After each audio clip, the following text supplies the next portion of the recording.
listening to CMDA Matters, the weekly podcast of Christian medical and dental associations. Here's your host, Dr. Mike Chupp.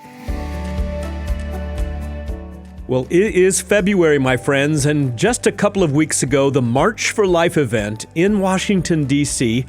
took place on January 24th, and it marked 52 years of bringing together millions of pro-life Americans from every age, background, nationality, and faith with a common purpose: to witness the inherent dignity and worth of every single human life, especially those who are endangered by abortion.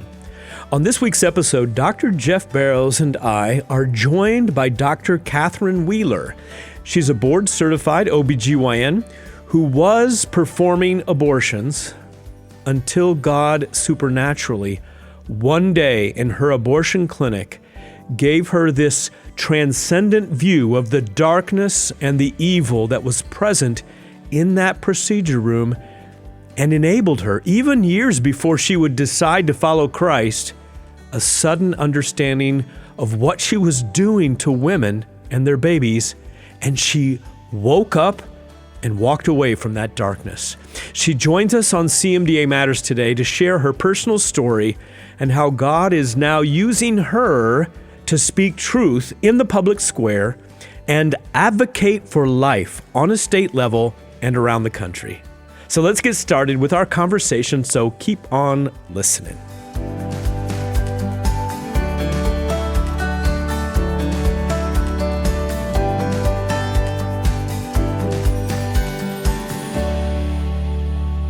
Well, today it's indeed a privilege for both Dr. Jeff Barrows and I to welcome to the program a board-certified OBGYN, Dr. Catherine Wheeler, who practiced in Salt Lake City, Utah for about 24 years.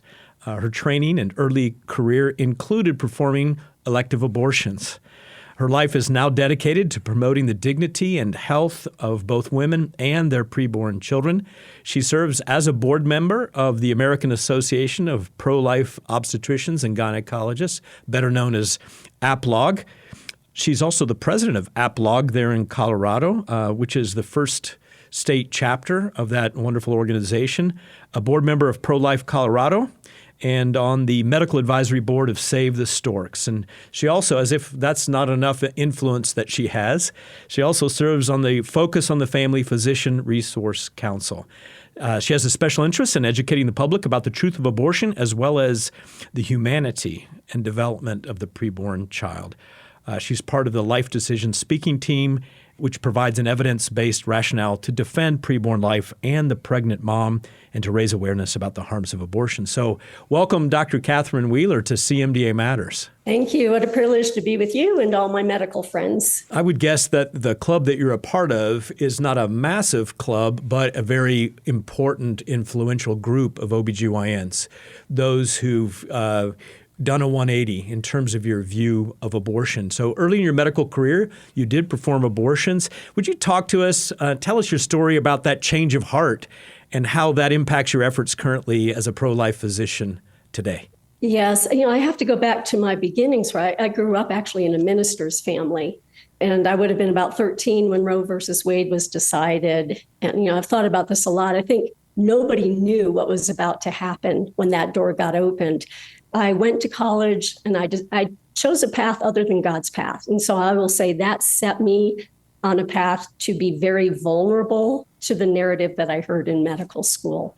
And it wasn't even in medical school, it was in residency. And so, I was surprised when OBGYN was what I picked. It was something I didn't think I would do. I had an unplanned pregnancy. I thought coming back, my first rotation was actually OB-GYN. And just coming out of having my first child and understanding personally the miracle of birth, I just was overwhelmed with love for women and for babies. It was a shock to me, but it was clearly a calling, even though I wasn't with God at the time.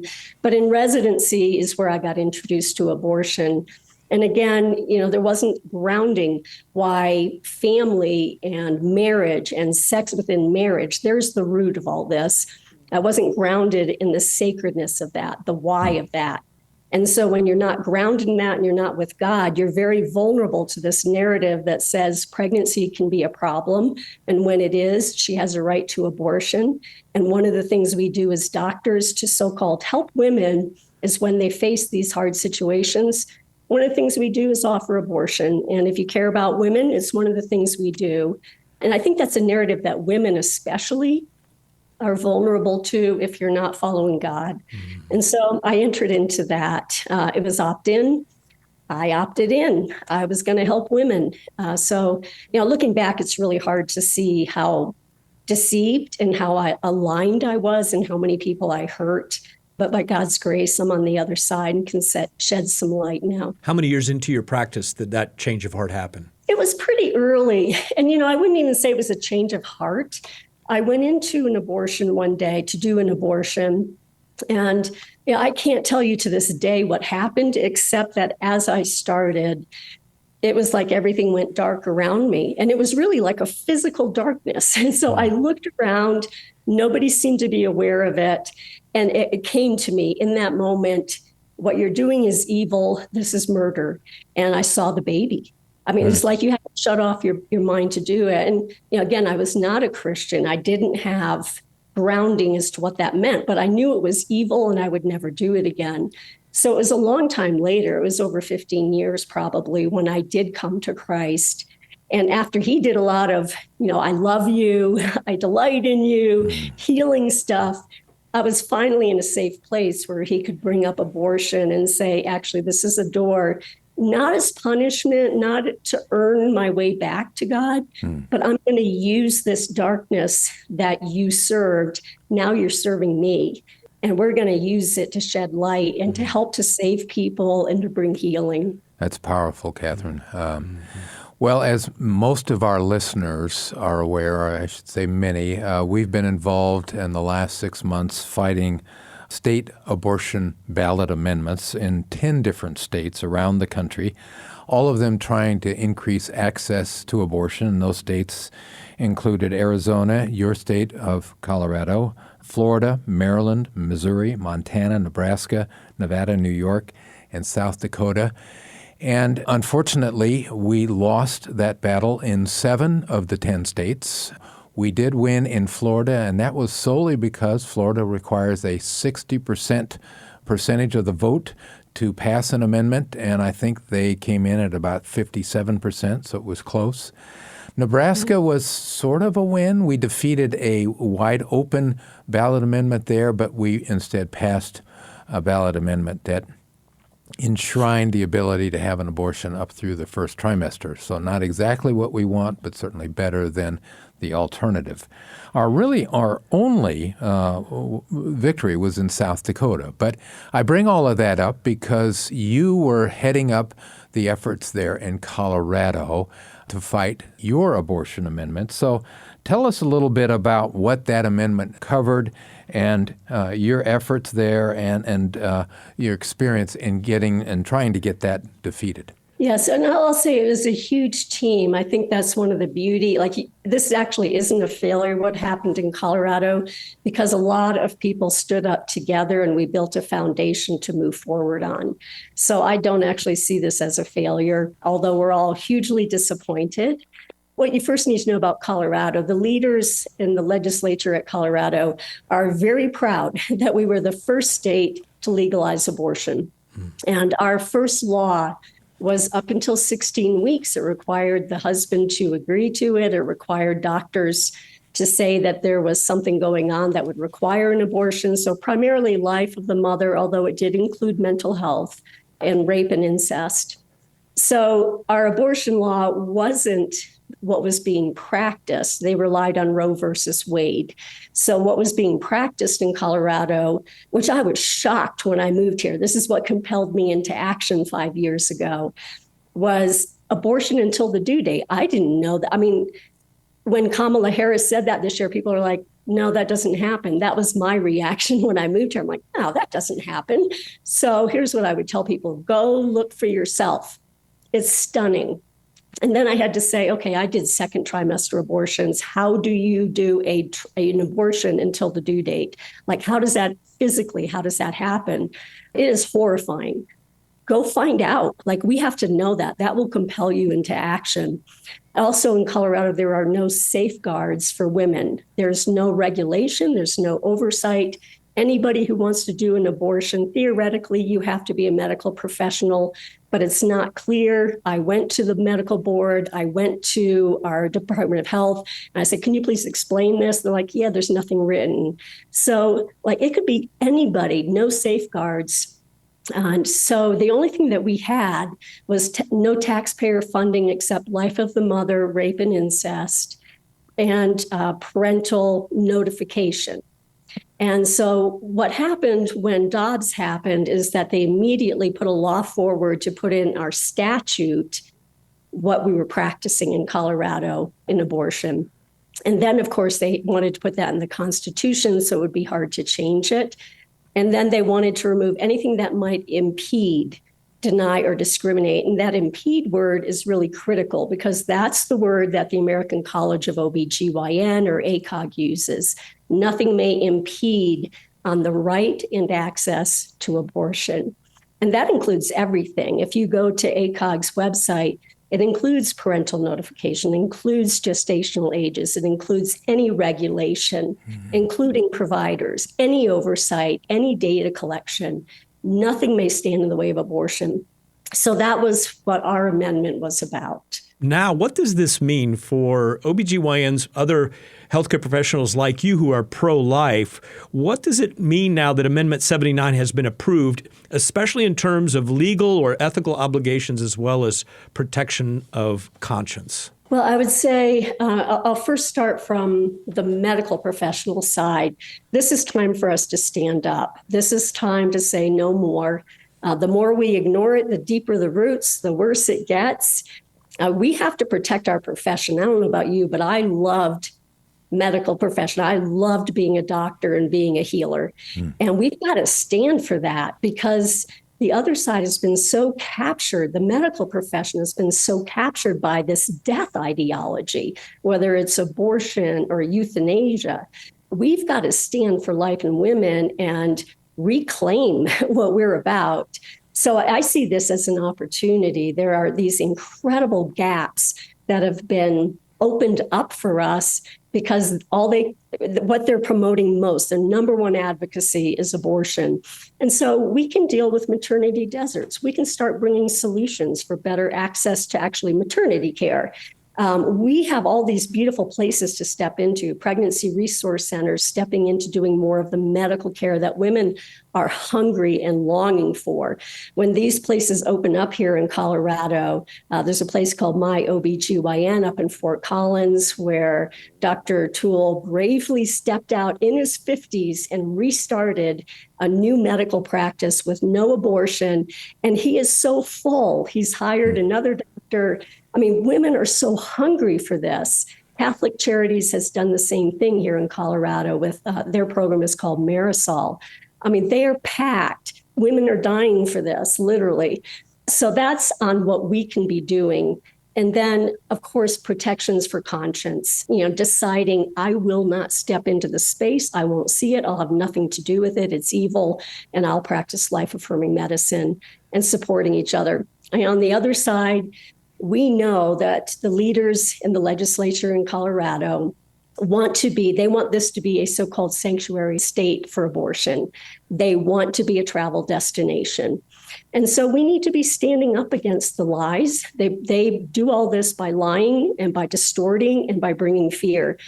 We as medical professionals are the ones who need to step into that space and be bold and strong and caring and stand up to every one of those lies because babies are dying, but we're all being harmed also, including the women. So we know they're going to try to expand abortion programs now that taxpayer funding is wide open to them. We know they're going to come after conscience because one of the biggest barriers is conscience. Now that you've been through the experience you've had in Colorado, what would you do differently? Or also, what would you say to pro-life physicians in some of these states. For example, I just learned this morning that Hawaii is now going to be on our radar. It looks like they're going to making the first steps to put a ballot amendment on their ballot even this year. So what would you say to those healthcare professionals that are pro-life in a state like Hawaii? I think the first thing is pray. I've been so impressed. This is a spiritual battle. Clearly, the evil one is thrashing about because he knows his days are numbered. And so, I pray that we continue to pray and fast and to do what God puts in front of us boldly. The most important lessons that we've learned, in addition to that, the doing God's will, is knowing why we're doing it. For me, I have to keep that baby who's torn apart on the table next to me. I have to keep that in my head fresh every day. That's why I'm doing this. And for the women. So I think you have to keep that fresh in your mind every day while you're doing it. It's going to involve all of us coming together and collaborating. It's going to require community and unity. Here in Colorado, we have 3 coalitions. Because of what's happened, it has gotten us up and galvanized us. So we have a pro-life Colorado coalition of over 50 organizations. I encourage every state to unite their pro-life groups as one voice. We did polling. The polling helped us understand what message resonates. What can people hear? How do they hear our message in a way that helps their hearts and minds to open? So we did that through polling and understanding which audience we needed to reach. Encourage you to do that. The grassroots was more important than we thought. We thought we could raise a lot of money and do targeted ads to the people who were most movable in the middle who just hadn't thought about it. Turns out the money may or may not come. So I would encourage you early to get the grassroots people who care about this from every aspect to be trained to understand a unified message and to start getting out there. I would encourage the medical professionals. Our voices are actually key. They're making this into a medical and a legal issue. Our voices are really key as the voices who have the compassion and who know the science. We have to stand up. We're the key. And Patty Giebink up in South Dakota will witness to that. She and the medical professionals were key. And then the last thing I'd say is the church. As John Stonestreet with Colson Fellowship always says, the church is plan A to God. We're not plan B. We're plan A. So when we see these failures, what we're seeing is a failure of the church. I want to thank the Catholic Church here because, man, they took the lead. And I want to thank all of the Protestant churches. We've had a lot of problems mobilizing. A lot more of them stood up this time, but it's going to take all of us. And I'll say, because it's Jesus' heart that's broken. Matthew 25, what we do to others or don't do, we're actually doing directly to Jesus. And I see Jesus in every abortion and in every hurt woman and in every hurt man. So I would encourage you, do everything you can that God puts in front of you together with a clear message, with love and with mercy. And the rest is up to God.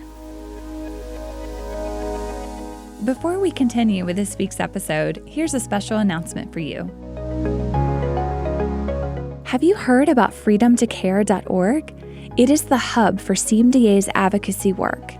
There you will find resources, ways to get involved, information about active federal bills that we are tracking, and much more. Freedom to Care is focused on educating, encouraging, and equipping citizens to advocate our First Amendment freedoms. Plus, we enable healthcare professionals to uphold life-honoring principles found within traditional Hippocratic medical ethics. For more information, visit freedomtocare.org. That's freedom, 2, care.org. We're excited to announce the newest addition to CMDA's long list of resources for our members, and it is specifically for students and residents. Called Standing Strong in Training, this new curriculum helps healthcare students and residents stand up against the cultural pressures facing Christians within healthcare today. The curriculum's 7 modules are designed for group settings, allowing attendees to solidify their foundational worldview beliefs regarding important issues, such as the beginning of life, end of life, and biblical sexuality. Each module also offers ideas of how to winsomely defend biblical values and positively interact with others in developing their worldview beliefs. For more information and to download this free resource, visit cmda.org/standingstrong. Let's jump right back into this week's episode. Wow, Catherine, some really great challenges there. And I would say that one of the highlights from the last 4 or 5 years for me, and probably for Dr. Barrows, has been working alongside APLOG as well as the Catholic Medical Association. And they have challenged us in many ways with their Stand for Life. You know, as we're having this conversation, we're only days away from an inauguration and a new administration changeover at Health and Human Services. And you know, Jeff, we haven't talked about it too much, but we do know that there's some things up in the air in terms of some of the policy changes, especially regarding the one lawsuit that we had that was instigated by the Biden administration's interpretation of EMTALA law. Now, we got a victory there, pretty sound victory there. But with HHS maybe changing some things around at a federal level, like not allowing abortions at VA institutions or pulling back on this regulation from EMTALA, how do you think that these federal changes might impact alongside your state ballot amendment opening up access to abortion? Yeah, you know, I'm not as versed in federal.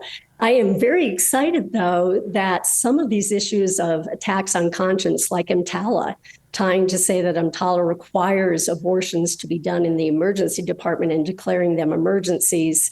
You know, I'm glad for that. I think that's going to help us to focus more on the positive movement into where we can move into the spaces that have been harmed by abortion, like maternity deserts, maternity mortality, the health and morbidity of women and children.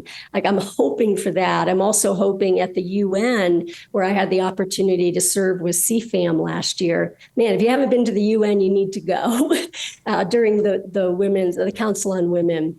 But there's been so much, everything being tied to abortion, comprehensive sex ed, and the gender movement.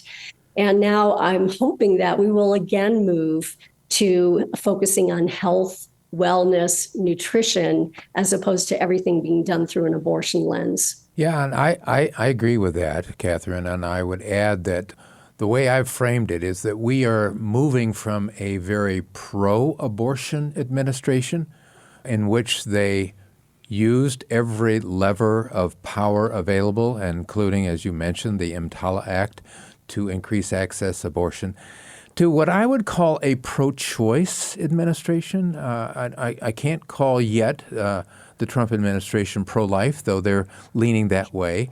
The other one that I look at is the regulation at the FDA of mifepristone. I just learned earlier this week that Washington State has a new plan in place to allow pharmacists to not dispense but prescribe mifepristone.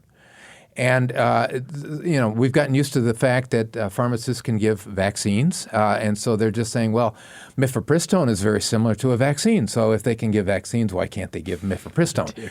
Of course, as OBs, we both recognize that mifepristone is worlds different than a vaccine. So that's a danger.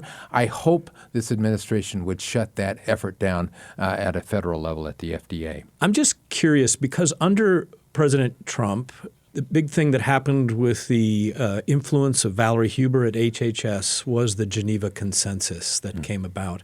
I'm just curious, any whispering about what would happen with the new Trump administration, whether that might raise upset? It's ongoing. We know that it's continued with other nations taking the lead. But I wonder if as a U.S. we'll jump back into that Geneva Consensus Declaration. I would hope so, especially if Trump moves away from the Mexico City policy and holds it as a high value to prevent any federal funding overseas. And for those listeners that aren't aware, the Geneva Consensus is really a group of pro-life countries around the world that have joined together to kind of push back against the pro-abortion policies. They're actually offended by it because they have very strong pro-life values. So I haven't seen any evidence that this is going to happen, but I do have some hope. Catherine, since the election and since the results of the state ballot amendments that I went through, I have frequently quoted the Andrew Breitbart quote, which politics is downstream from culture. We lost, as I said, 7 of the 10 abortion ballot amendments. Really, that tells me that in large measure we have lost the culture on abortion. And so I'm thinking through, and I'm curious as to your thoughts. What can we as pro-life physicians and organizations like APLOG and CMDA employ to influence the culture and its views on abortion in a more positive way towards pro-life? I think that is the big question right now. We clearly have lost the narrative. I recently heard a podcast with Scott Klusendorf, and I actually found it so encouraging. It's like, they have control of the media, the government, the legislatures, higher education, the medical professionals. They have all of this control, and here we still are.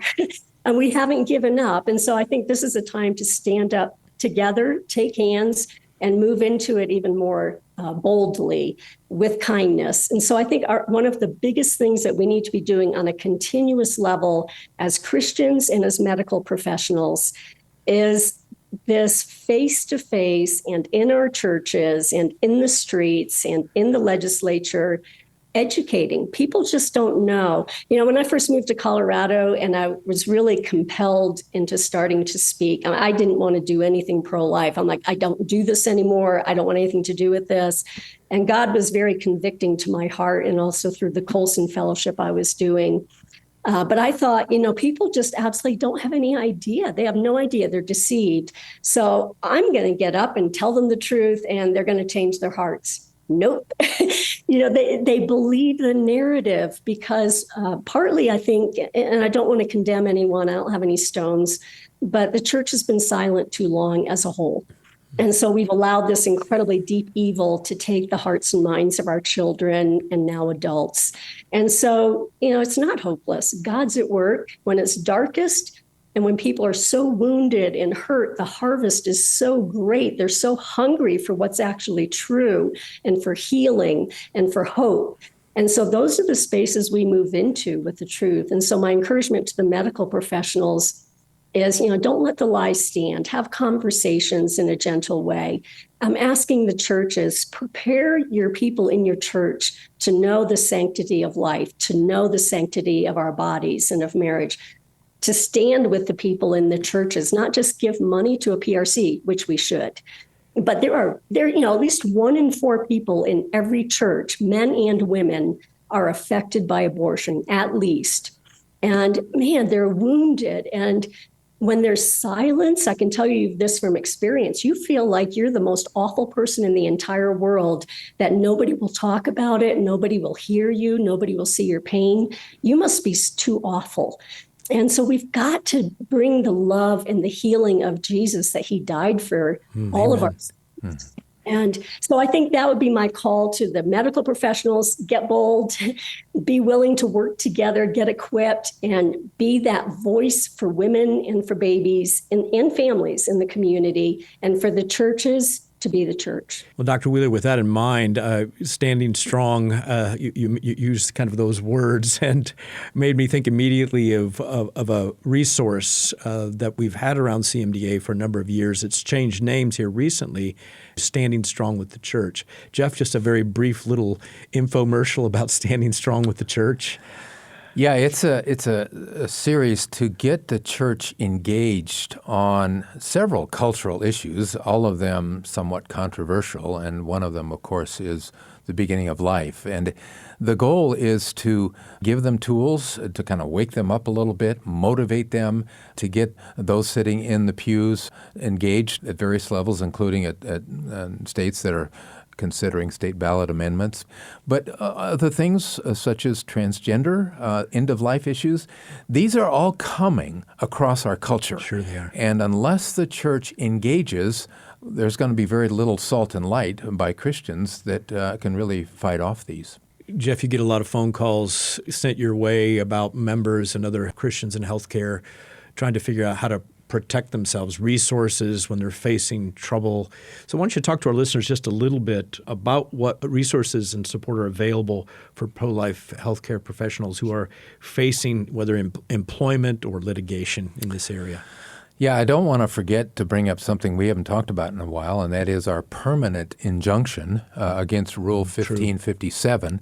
And for our members that are not familiar with that, Rule 1557 is the rule within HHS that defines sex discrimination. And a number of years ago, HHS changed the definition to include gender identity and pregnancy, which then brought in the issue of abortion. And so thanks to the great help of Beckett, we have a permanent injunction for our current and future members, protecting them against any type of action. And it has to be directly from HHS, forcing them to either engage in gender transition therapy or in an abortion. So we can protect them. That's in the federal courts. There are other things that are on the statute and a lot of misconception about them. A lot of people will mention to me, well, what about the church amendments? What about the Weldon amendments? And they are in the statute. But the problem is the only enforcement mechanism is through the withholding of federal funds by HHS. So it's all in the power of HHS. So if you have an administration like we had the last 4 years, which is so pro-abortion, do you think they're going to withhold funds from any hospital that's kind of telling a doctor they need to do an abortion? Absolutely not.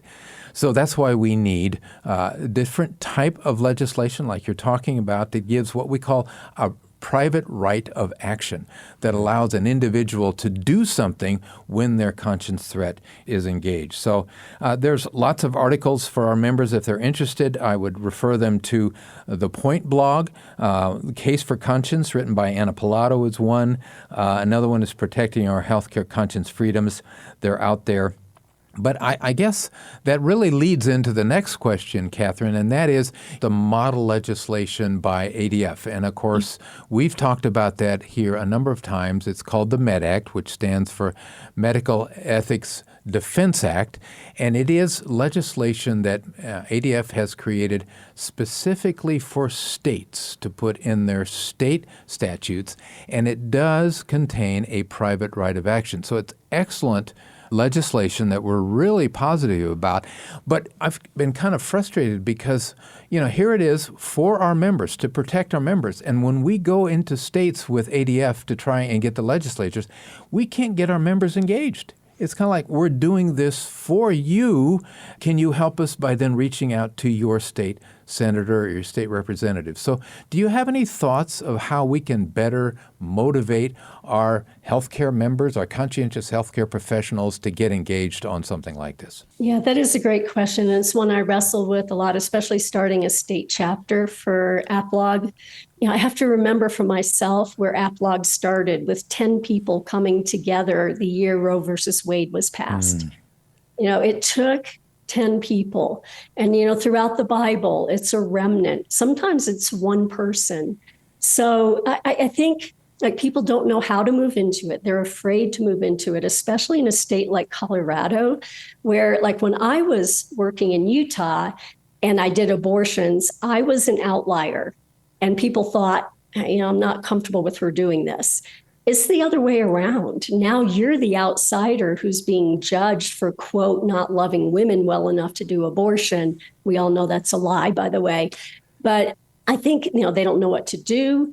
They've seen, I think this year, what we saw in Colorado, everybody had given up on Colorado. There was no federal money here. It was up to us. We'd been abandoned by most. I'm not saying all. So we have to come back in with hope. We have to come back in and say, look, we're going to do the long game here. We know it's probably not going to turn around this year, but we're not going to let this stand because it's harming everybody in addition to killing babies. So we have to get that small group, start doing the work, taking it back little by little. I don't know, maybe one day it'll be suddenly turned. But most of the time, it's little by little. People will join these efforts with APLOG and CMDA and the rest of the Alliance of Hippocratic Medicine. This is the direction forward. The people doing the work, and people will join in and start getting encouraged and hopeful. So we never give up. We pray, we never give up. The work matters. We've been shown grace, so we give everything we can to the effort. And I believe people are going to join in, and they'll be activated. We can't motivate people. That's the Holy Spirit's work. But we can do the work and let people see, look, there's a way forward. Come join us. Well, Dr. Wheeler, as we bring this interview to a close, on behalf of CMDA and Dr. Barrows and myself, thank you for the hard work that you're doing. Keep it up. Appreciate very much Dr. Christina Francis and the work that she and APLOG are doing. Thank you for serving on that board, and grateful for the partnership we have with that wonderful organization. Jeff, any final thoughts?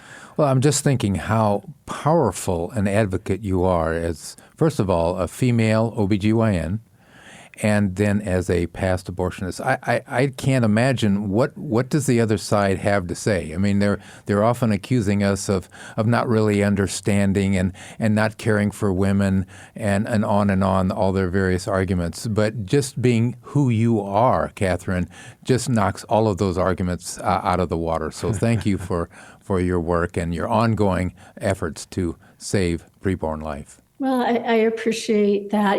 I see that seat where I sat doing abortions, and I see just Jesus' grace over that, because he came to redeem me. Like, he could have taken me out then, but his grace is what all of this waiting is about, is because he doesn't want anybody to perish. I mean, it's unfathomable. He should have taken me out, but we can't understand the love and the grace of a God who would die on a cross in my place. Amen. Yeah. Amen. They say, that life and death is in our hands. It's not. It's in God's hands. And so I just hope that our fellow medical professionals, not just the physicians, those of us who are the healers, that Jesus come into the world to the broken and the sick and the wounded, to step into that space, because that's where he's gone before us. Thank you. Praise God. Yes, Praise well God. said.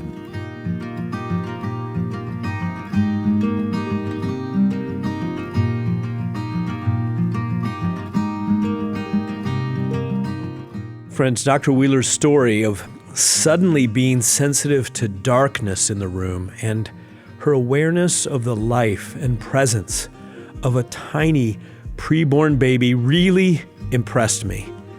It reminded me of the many stories that I just love hearing of Jesus appearing in dreams and visions to Muslims who are far away from any gospel witness, to make them aware of himself and the knowledge of the gospel. We pray for visions to be multiplied in the Muslim world, that Satan's dominion might crumble. Friends, should we not also pray for God to act on behalf of the vulnerable in the womb? Should we not ask that he make this evil perceptible and terrible to others who perform this life-ending act in our nation and around the world?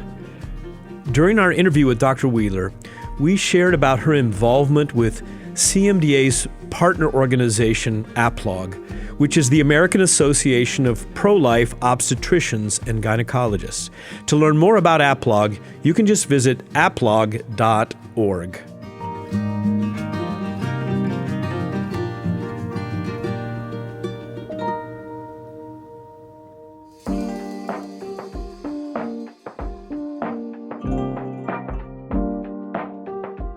Dr. Wheeler's honest experiences, they opened my heart to how not being grounded in the sacredness of life makes a difference for students and residents who are being introduced to abortion in their training.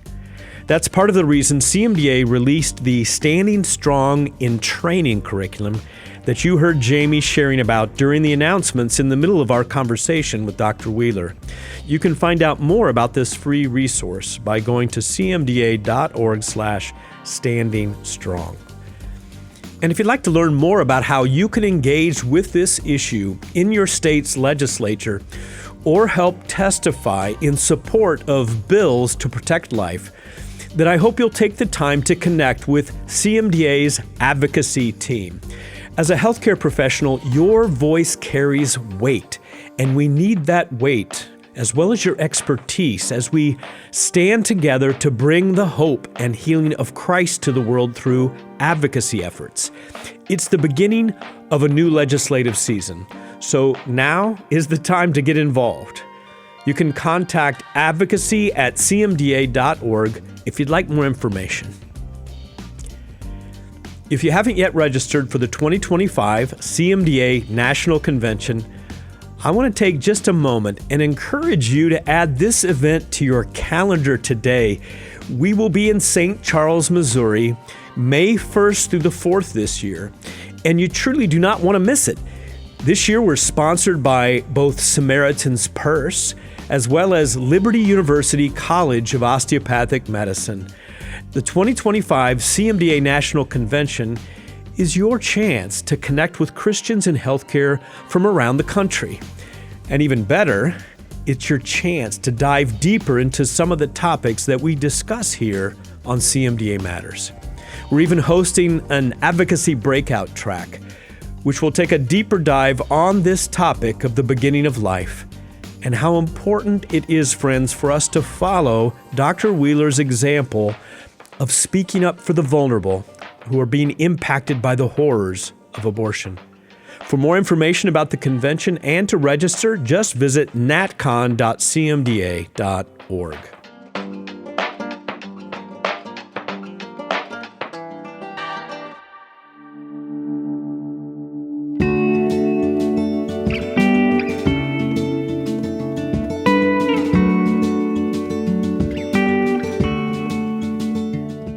Next week, we've got a unique episode featuring Professor Mark Wilson, who is the founder and the director of Asia Minor Research Center in Antalya, Turkey. He also leads some of our CMDA biblical tours, including the 7 Churches of Revelation tour. So we invited Mark on the podcast to share more about his work throughout the Eastern Mediterranean. As we close, I want to issue a challenge to each person who's listening, straight from Dr. Wheeler's words just a few moments ago when she said, "This is the time for us to stand up. We have to protect our profession. The medical profession has been so captured by this death ideology. We have to stand for life and women and reclaim what we're about." As Christians in healthcare, now is the time for us to stand up. Whether you are a student or a resident in training, a first-year attending struggling through long days of practice development, an academic scientist in the classroom, an executive dealing with management politics, a lone physician working in the clinic, or anything in between, we all have a place in this privileged profession. God is ready to work through us, and now is the time for us to stand up and protect our beloved profession from the ideology of death from abortion on demand. And as we do so, friends, we will bring the hope and healing of Christ to them and to the world. That's what matters to CMDA, and CMDA matters. We'll see you next week, friends, God willing. Thanks for listening to CMDA Matters. If you would like to suggest a future guest or share a comment with us, please email cmdamatters@cmda.org. And if you like the podcast, be sure to give us a 5-star rating and share it on your favorite social media platform. This podcast has been a production of Christian Medical and Dental Associations. The opinions expressed by guests on this podcast are not necessarily endorsed by Christian Medical and Dental Associations. CMDA is a nonpartisan organization that does not endorse political parties or candidates for public office. The views expressed on this podcast reflect judgments regarding principles and values held by CMDA and its members and are not intended to imply endorsement of any political party or candidate.